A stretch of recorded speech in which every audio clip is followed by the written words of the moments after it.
अपने सुन रहे छी एम प्रोडक्शनक प्रस्तुति।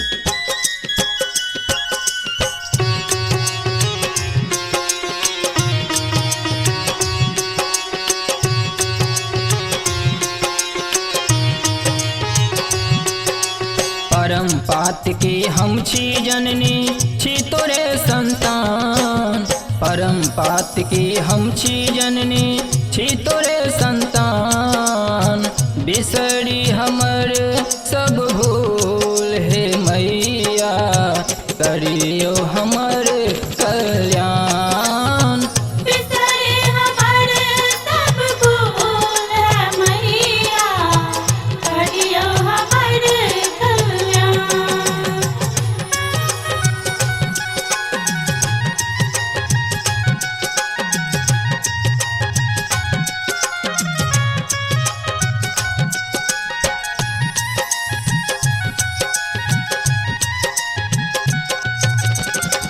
हम गछै छी रहलहुँ सब दिन हम तामद में चूर।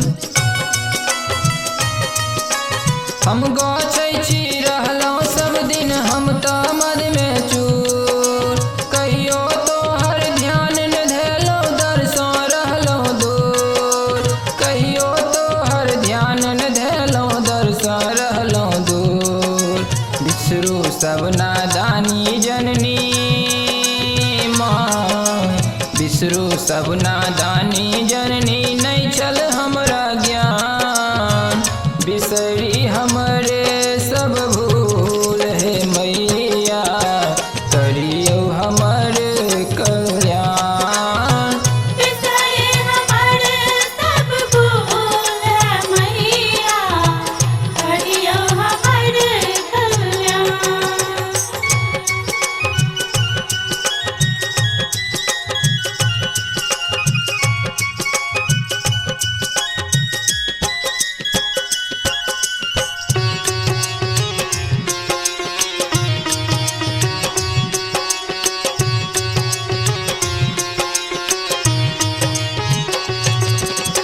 हम कपूत सपूत ने बनलहुँ तैं भटकै छी आय। हम कपूत सपूत ने बनलहुँ तैं भटकै छी आय। मुदा सुनै छी हम ये जननी माय न होई कुमाय। मुदा सुनै छी हम ये जननी माय न होई कुमाय। अवगुण सबटा दूर क दिया अवगुण सबटा दूर क दिया बना दिया गुणवान।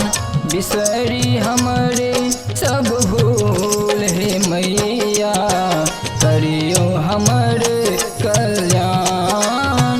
बिसरी हमर सब भूल हे मैया करियो हमर कल्याण।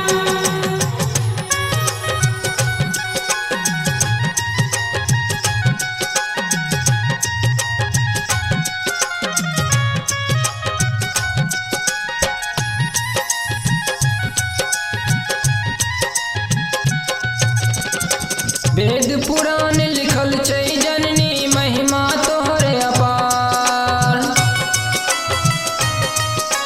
वेद पुराण लिखल छै जननी महिमा तोहर अपार। अछि ब्रज संग अमित शरण में शीश झुकौने ठार। अछि ब्रज संग अमित शरण में शीश झुकौने ठार। स्नेह सुधारस बरसाबू माँ स्नेह सुधारस बरसाबू माँ